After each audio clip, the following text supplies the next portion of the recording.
अब देखिए जिंदल, टाटा और सेल ये प्राइमरी सरिये की कैटेगरी में आते हैं। इसमें क्या लिखा है, जिंदल TMT FE 500। अब ये सरिया नकली सरिया है, इसे मार्केट में प्राइमरी सरिया कह के बेचा जाएगा, लेकिन ये प्राइमरी सरिया नहीं है, ये ओरिजिनल जिंदल का सरिया नहीं है।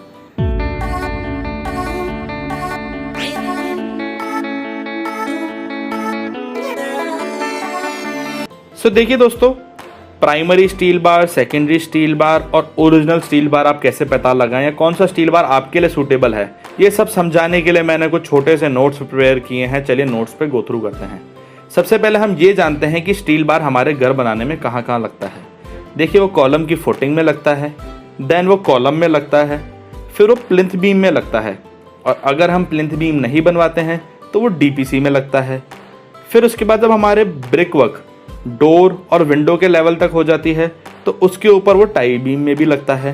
एट लास्ट जब हमारे रूफ तक ब्रिक वर्क हो जाता है ना, जब रूफ की शटरिंग करवा रहे होते हैं तो हमारे स्लैब बीम यानी कॉलम्स को कनेक्ट करने वाले ऊपर बीम जो होते हैं उसमें भी स्टील बार लगेगा, और पूरे स्लैब के रीइंफोर्समेंट में यानी पूरी छत में भी हमारे स्टील बार्स लगता है। इसके बाद हम बात करते हैं, देखिए स्टील बार्स का इंडिया में एवोल्यूशन यानी कैसे कैसे कौन कौन से स्टील बार पहले यूज़ किए जाते थे और आज कौन से यूज़ किए जाते हैं, ये हम देखते हैं। देखिए सबसे पहले इंडिया में माइल्ड स्टील बार्स यूज़ किए जाते थे। ये 1975 या कुछ 1980 तक लेटली यूज़ किए गए हैं। ये पास में आप इमेज देख रहे ही होंगे। इन स्टील बार्स की यील्ड कैपेसिटी यानी अगर हम इन पे वेट डालें तो ज़्यादा जल्दी मुड़ जाते थे, और इनके ऊपर कोई भी रिब्स यानी चूड़ी जो जनरली आजकल स्टील बार्स में बनी हुई होती है वो नहीं होती थी, तो कोई ग्रिप नहीं मिलती थी। फिर उसके बाद रफली 1995 या लेटली 2000 तक cold twisted deform steel bars, जिसको हम टोर स्टील भी बोला करते थे, वो यूज़ होने लगे। देखिए ये स्टील अच्छे होते थे, बट इनको ज़्यादा पकाया नहीं जाता था और इनको एक ठंडा करने का जो प्रोसेस था वो इतना अच्छा नहीं था।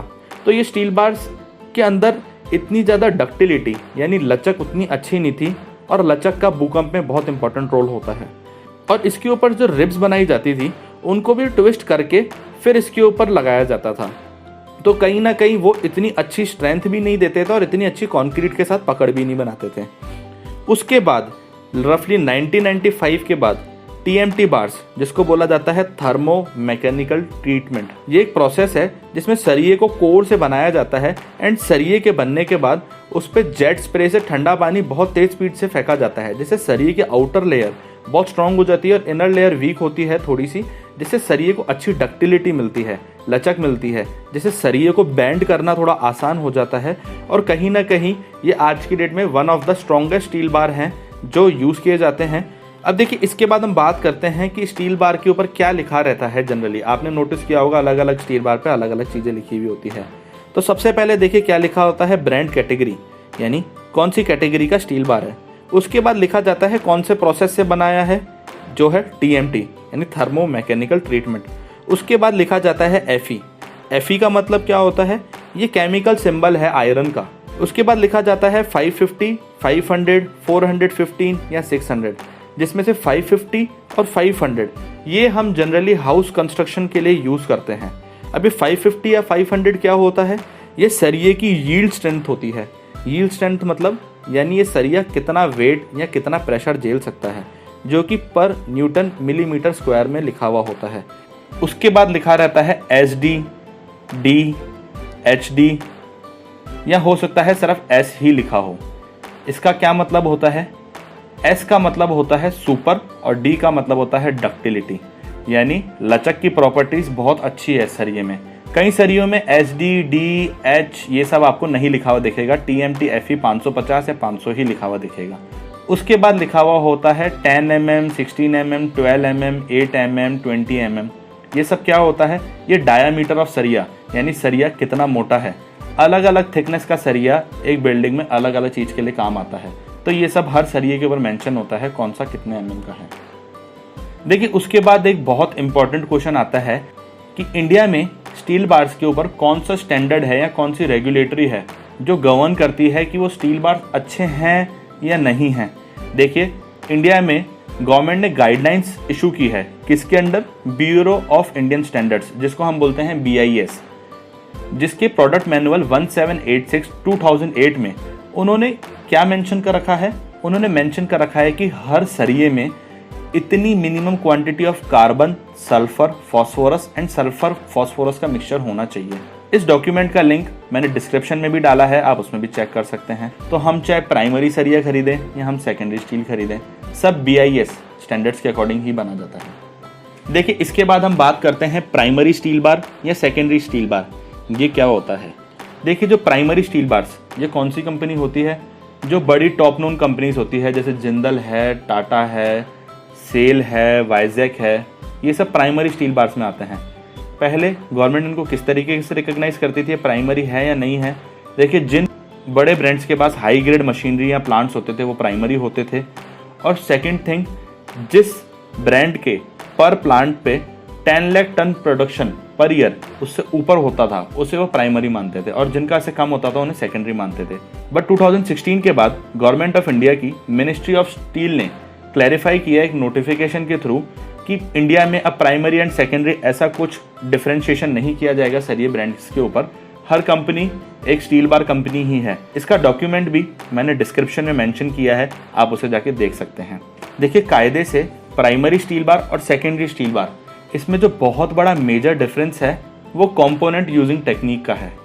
देखिए, प्राइमरी स्टील बनाने का प्रोसेस क्या है, किसी ब्रांड की चाइना से, किसी ब्रांड की इंडोनेशिया, अलग अलग माइन से एक एग्रीमेंट सेटअप होता है। ये वहाँ से जाके वहाँ माइन से कोर लेके आती है, जो सरिये के लिए कोर यूज होता है ये वो लेके आती हैं। उससे प्राइमरी ब्रांड्स, जो बड़े ब्रांड्स है जैसे जिंदल है, टाटा है, सेल है, वाइजैक है, ये सब उस कोर मटेरियल से सरिया बनाते हैं। लेकिन अगर हम कंपेयर करें सेकेंडरी स्टील मार्केट से, तो सेकेंडरी स्टील मार्केट कंप्लीटली अपना सारा मटेरियल उस कोर से, यानी कच्चा लोहा उस कोर से नहीं लाते हैं। ये हमारे आसपास में जितना भी पुरानी बिल्डिंग या पुराना जो स्टील है, उस स्टील के स्क्रैप को यूज़ करते हैं, उसे मोल्ड करते हैं यानी पिघलाते हैं, फिर उसका सैंपल लेते हैं और अपने स्टैंडर्ड से मैच करते हैं कि अब किस चीज़ की कमी है। फिर वो उस कोर में से जिस चीज़ की कमी होती है, जैसे कार्बन, सल्फर, फास्फोरस, इनको उतना मटेरियल में पुट करते हैं और अपने स्टैंडर्ड्स के अकॉर्डिंग सरिया बनाते हैं। तो आप चाहे प्राइमरी स्टील लें चाहे सेकेंडरी स्टील लें, अगर वो BIS सर्टिफाइड है तो स्ट्रेंथ की टेंशन लेने की कोई ज़रूरत नहीं है। और मैं पहले भी आपको बता चुका हूँ, इंडिया में सेकेंडरी स्टील हाउस कंस्ट्रक्शन में आज भी 50 to 60% अबव मार्केट शेयर रखता है। अब हम प्राइमरी और सेकेंडरी स्टील में मेजर डिफरेंस देखते हैं क्या होता है। देखिए, प्राइमरी स्टील जनरली पर पीस की रेट से मिलता है, इतने mm का सरिया इतने रुपए का पर पीस पड़ेगा। लेकिन सेकेंडरी स्टील हर अलग अलग mm की पर kg के हिसाब से बताया जाता है, यानी 8 mm के सरिये का इतने रुपए पर kg रेट होगा। इसका सेकंड मेजर जो डिफरेंस है, देखिए, प्राइमरी स्टील के जो डीलर्स होते हैं वो आपको जो प्राइस बताएंगे वो कैरिएज यानी भाड़ा मिला करके बताएंगे, आपके घर तक की डिलीवरी का भाड़ा मिला करके वो प्राइस होगा। लेकिन जो सेकेंडरी स्टील के डीलर्स होते हैं वो भाड़ा हटा करके आपको प्राइस बताते हैं, जो कैरिएज होगा, घर तक सरिया पहुंचाने का भाड़ा होगा, वो आपका होगा। प्राइमरी स्टील देखिए कहीं ना कहीं वो प्योर फॉर्म ऑफ स्टील है, तो इसका जो वेट होता है वो हैवियर होता है। लेकिन जो सेकेंडरी स्टील होता है उसका रफली वेट 1 to 2% लेस होता है। और उसके अलावा प्राइमरी स्टील की खास बात होती है, क्योंकि ये पर पीस के अकॉर्डिंग मिलता है, तो इसके हर सरिये की जो लेंथ होती है वो 12 मीटर फिक्स होती है। और सेकेंडरी स्टील में कहीं ना कहीं 90% कंपनीज में आपको सरिये की लेंथ 12 मीटर तो मिलेगी, लेकिन कुछ कंपनीज की आज भी मशीनरी थोड़ी पुरानी है, तो उनका जो सरिये की लेंथ है वो 11.75 मीटर से 12 मीटर के बीच में वेरी कर सकती है। क्योंकि ये सरिया पर किलो के हिसाब से मिलता है, तो उससे आपको कोई फ़र्क भी नहीं पड़ता, भले ही सरिया थोड़ा छोटा भी मिल जाए, तो हम तो जितना वेट सरिये का लेंगे उतना ही पेमेंट करेंगे।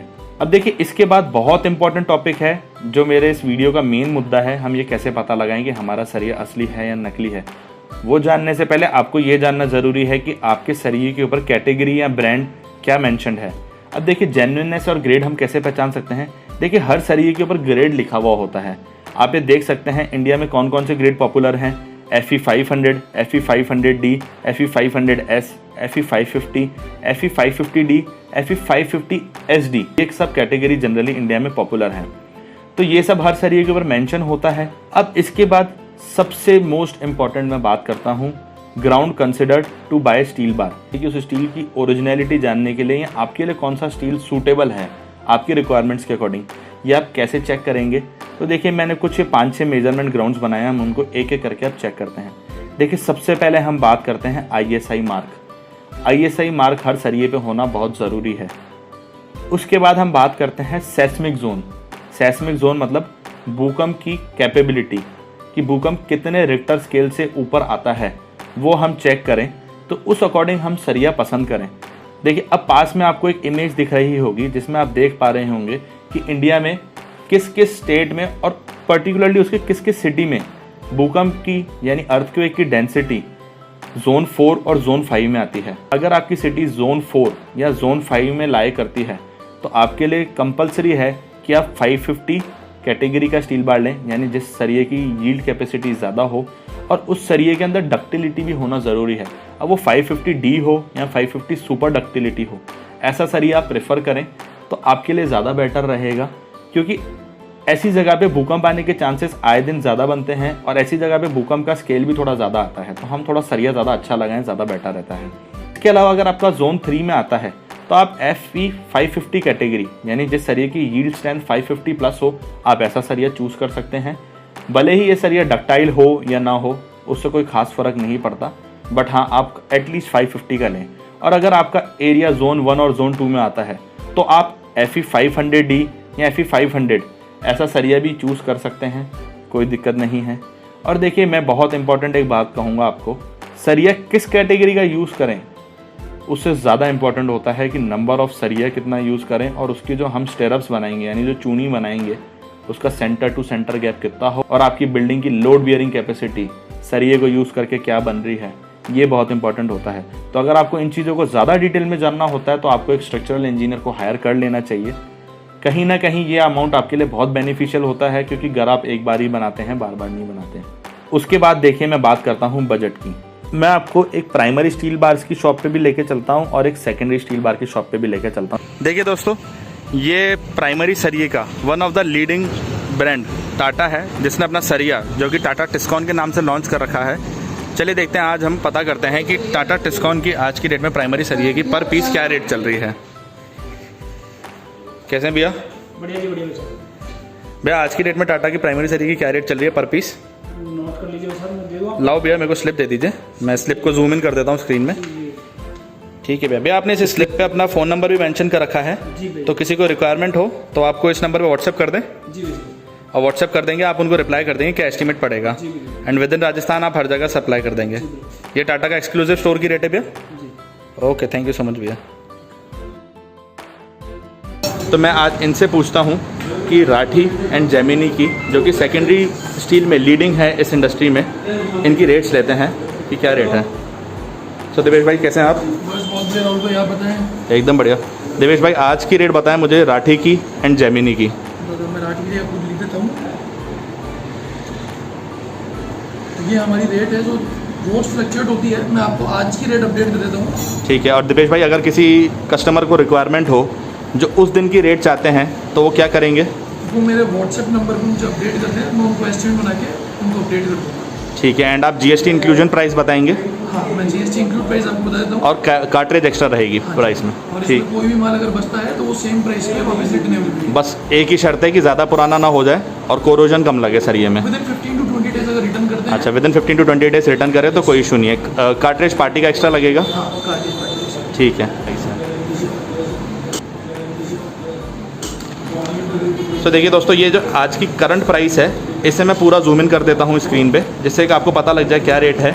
एंड ये जो स्लिप है इस स्लिप पे इस स्लिप पे दिपेश भाई का नंबर है, आप इन्हें व्हाट्सएप कीजिए अपनी रिक्वायरमेंट। ये आपको करंट एस्टिमेशन बता देंगे कि सरिये की आज की प्रेजेंट रेट क्या है। अब देखिए हम बात करें अगर बजट की, तो जैसा कि मैंने आपको दिखाया ले चल के कि राठी जो कि राजस्थान में one of the leading secondary steel की ब्रांड है, उसका 8 mm का सरिया कितने का पड़ रहा है? 60.82 रुपीज़ का। और देखिए उसके बाद हम बात करते हैं 8 mm का टाटा टिस्कॉन जो कि प्राइमरी कैटेगरी में सबसे लीडिंग सरिया है, वो कितने का पड़ रहा है? 358 रुपीज़ पर पीस। अब देखिए आपके सामने एक इमेज प्रेजेंट हो रही है जिसमें आपको मैं हर mm के सरिये के हिसाब से मैंने वेट लिख रखा है कि 8 mm का अगर आप प्राइमरी स्टील का सरिया लेते हैं तो वो रफली 4.74 kg का वेट उसका होता है। तो देखिए अब आपको पता है कि 8 mm का सेकेंडरी स्टील के सरिये का वेट है 60.82 पर kg, तो हम 60.82 इंटू 4.74, तो आप देख सकते हैं सेकेंडरी स्टील आपको रफली 288 रुपीज़ का पड़ेगा, और वहीं कंपैरेटिवली आपको प्राइमरी स्टील 358 का पड़ रहा है। तो 358 माइनस 288 रफली 70 रुपीज़ आपको महंगा पड़ रहा है। तो 70 को अगर हम कंपेयर करें तो 70 डिवाइडेड बाय 2.88 अगर हम देखें तो रफली आपको 24% महंगा पड़ेगा प्राइमरी स्टील सेकेंडरी स्टील से। अब देखिए मेरी सजेशन आप माने तो अगर आपका घर बनाने का बजट रफली 1400 टू 1500 पर स्क्वायर फीट का है तो आप प्राइमरी सरिया प्रेफर ना करें, आप सेकेंडरी सरिये पे जाएं। लेकिन अगर आपका बजट अबव 1500 पर स्क्वायर फीट से ज़्यादा है तो ही आप प्राइमरी सरिये में जाएं। अब देखिए इसके बाद हम बात करते हैं ओरिजिनल या स्टैंडर्ड स्टील बार्स कैसे आप पता लगाएंगे। तो एक छोटा सा वीडियो अब मैं प्ले करने वाला हूं, आप उस वीडियो को देखिए। इसमें मैंने सारे सरिये के सैंपल रख रखे हैं, इससे आपको सारे डाउट्स क्लियर हो जाएंगे। अब देखिए मैं डुप्लीकेट सरिये का आपको एक एग्जांपल दिखाता हूं। देखिए अब देखिए जिंदल, टाटा और सेल ये प्राइमरी सरिये की कैटेगरी में आते हैं। इसमें क्या लिखा है, जिंदल TMT FE 500। अब ये सरिया नकली सरिया है, इसे मार्केट में प्राइमरी सरिया कह के बेचा जाएगा, लेकिन ये प्राइमरी सरिया नहीं है, ये ओरिजिनल जिंदल का सरिया नहीं है। जिंदल का सरिया जिंदल पैंथर के नाम से या जिंदल JSW नियो स्टील के नाम से ही मिलता है। अब ये डुप्लीकेसी क्यों की जाती है? देखिए कई सेकेंडरी स्टील के ब्रांड्स होते हैं जो नहीं चल रहे होते हैं, उनका बिजनेस अच्छा नहीं चल रहा होता है, तो उनको अपनी फैक्ट्री के कॉस्ट को मेंटेन करने के लिए वो इन प्राइमरी सरियों के नाम यूज करके सरिया बनाने लग जाते हैं और मार्केट में बेचते हैं। देखिए वो सरिया ओरिजिनल सरिया नहीं होता। टाटा का सरिया सिर्फ टाटा टिस्कॉन SD के नाम से आता है। जिंदल का सरिया जिंदल पैंथर या जिंदल JSW नियो स्टील के नाम से आएगा, और उसके अलावा सेल का सरिया SAIL SEQR सेल सिक्योर के नाम से आएगा। देखिए ये जिंदल का सरिया मैंने आपको दिखाया जो नकली है, इसका ये मतलब नहीं है कि सिर्फ जिंदल का ही नकली सरिया मार्केट में बनता है। टाटा का भी नकली सरिया बनता है, जिंदल का भी बनता है, सेल का भी बनता है, वाइजैक का भी बनता है। हर प्राइमरी सरिये का डुप्लीकेट सरिया मार्केट में बनता है। तो आप अब कैसे पता लगाएंगे कि ओरिजिनल सरिया है या नहीं है? आप कंपनी की साइट पे जाएं, उसमें एक ऑप्शन होता है स्टोर लोकेटर, यानी स्टोर कहाँ है इस कंपनी के सरिये का। आप उस स्टोर लोकेटर पे टिक कीजिए और आप उस पर टिक करने के बाद अपना एरिया पिन कोड डालें। आपको पता लग जाएगा कि आपके एरिया में कौन डिस्ट्रीब्यूटर है, तो उस डिस्ट्रीब्यूटर के पास आप जाएं और उसके बाद जाके देखें कि ओरिजिनल सरिया कैसा दिखता है।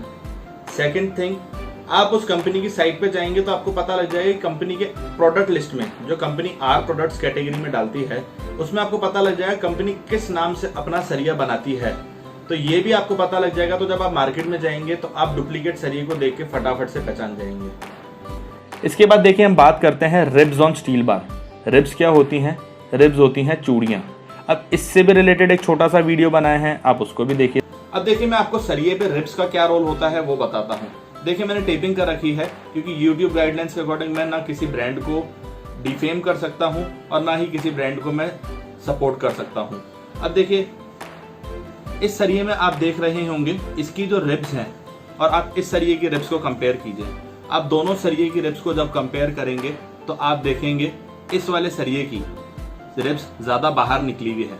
तो इससे क्या फ़ायदा होता है, जो सरिया होता है वो इस स्टिरअप के साथ में ग्रिप अच्छी पकड़ता है और कंक्रीट के साथ ही बहुत अच्छी ग्रिप पकड़ता है, बहुत अच्छा बॉन्ड बनाता है। तो रिब्स जितने ज्यादा बाहर निकले हुए होंगे और जितने ज्यादा नंबर ऑफ रिब्स होंगे एक सरिये के ऊपर, आप कंपेयर कीजिए तो जो इसमें गैप है, इस सरिये की रिब्स के बीच में गैप है वो बहुत कम है और इस सरिये की रिब्स के बीच में जो गैप है वो थोड़ा ज्यादा है। तो जितना कम रिब्स का गैप होगा और जितना ज्यादा बाहर निकली हुई होगी उतना उस सरिये के लिए बेटर होगा। इसके बाद देखिए बहुत इंपॉर्टेंट ग्राउंड होता है colour and maintenance of steel bar. ये क्यों हमको देखना चाहिए? देखिए आपने प्राइमरी स्टील बार लिया लेकिन बेचने वाले ने इतना ज़्यादा कोरोजन यानी जंग आने दे दिया, यानी पड़ा हुआ है उसके पास सरिया, वो बेच ही नहीं रहे हैं काफ़ी टाइम से, उनका सरिया बिक ही नहीं रहा। तो ऐसा सरिया लेने का भी कोई मतलब नहीं है जिसपे बहुत ज़्यादा कोरोजन हो रखा हो, चाहे भले ही वो प्राइमरी ही हो। उस सरिये में आपको वो स्ट्रेंथ नहीं मिलेगी। तो हमको ये ज़रूर ध्यान देना चाहिए, हम जहाँ से भी सरिया लिए वो अपनी शॉप पे सरिये की अच्छे से केयर करें। वो हमको लगभग ब्लैक या ग्रे कलर का दिखने वाला ही सरिया दे, एकदम रेड हो गया हो ऐसा सरिया हम ना प्रेफर करें। अब देखिए दोस्तों, इस सरिये को देखिए आप, कितना ज़्यादा जंग लगा हुआ है। इस सरिये का तो मैं क्या ही कहूँ आपको, मतलब पड़े पड़े बिक नहीं रहा है तो पड़े पड़े एक लाल लगना अलग चीज़ होती है और एक जंग टाइप लग जाना पूरा अलग चीज़ होती है। कंपेरेटिवली इसको देखिए, तो ओपन में जिनके पास ये सरिया पड़ा होता है, ये ड्रॉबैक होता है सबसे बड़ा उसका। इसके बाद बहुत इंपॉर्टेंट फैक्टर होता है लेंथ ऑफ स्टील बार। देखिए, अगर आप प्राइमरी स्टील बार ले रहे हैं तो हर सरिये की लेंथ 12 मीटर होनी चाहिए, ये आप ज़रूर ध्यान दीजिए। तो होप करता हूँ दोस्तों आपको इस वीडियो के थ्रू सरिये खरीदने से रिलेटेड सारे डाउट्स क्लियर हो गए होंगे। तो अगर आपको वीडियो अच्छा लगा तो दोस्तों प्लीज़ इस वीडियो को लाइक कीजिए, चैनल पे नए हैं तो चैनल को सब्सक्राइब कीजिए, जिससे फ्यूचर में आपको कंस्ट्रक्शन से रिलेटेड सारे वीडियो से रिलेटेड नोटिफिकेशन दिख जाए और आप ये वीडियो देख पाएँ। कमेंट सेक्शन में आप ज़रूर मेंशन कीजिए आपको ये वीडियो कैसा लगा और आप फ्यूचर में मेरे से किस टॉपिक्स पे वीडियो चाहते हैं। अगर आपकी कंस्ट्रक्शन से रिलेटेड कोई डाउट्स हैं या क्वेरीज हैं और आप वो मुझसे पर्सनली क्लियर करना चाहते हैं तो स्क्रीन पे एक व्हाट्सएप नंबर शो कर रहा होगा, आप उस पर अपनी क्वेरी टाइप करें, कोई ना कोई मेरी टीम से जल्द ही आपको कॉन्टैक्ट करेगा।